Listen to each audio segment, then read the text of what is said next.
విత్తనములు చల్లడానికి కర్షకుడు వెళ్ళాడు. అతడు చల్లుతున్న సమయంలో కొన్ని విత్తనాలు దారి పక్కన పడి తొక్కబడ్డాయి. ఆకాశ పక్షులు వాటిని తినివేశాయి. మరికొన్ని విత్తనములు రాతి నేలను పడ్డాయి. మొక్కలు మొలిచినను చెమ్మలేనందున ఆ విత్తనములు ఎండిపోయాయి.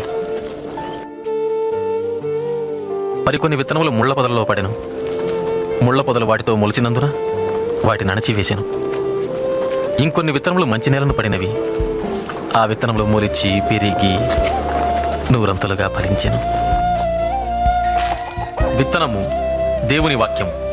త్రోవ ప్రక్కన పడిన విత్తనములు ఎవరనగా వారు వాక్యం వింటారు, కానీ అపవాది వచ్చి వారి హృదయంలో నుంచి సందేశాన్ని దొంగిలించుకుపోతాడు. వారి నమ్మి రక్షణ పొందకుండాట్లు చేస్తాడు.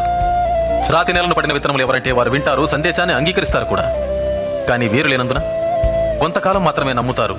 ముళ్ల పొదలలో పడిన విత్తనాలు ఎవరనగా వారు వింటారు, కానీ ఈ జీవన సంబంధమైన విచారముల చేతను ధనభోగముల చేతను అణచివేయబడి తద్వారా ఫలింపని వారు.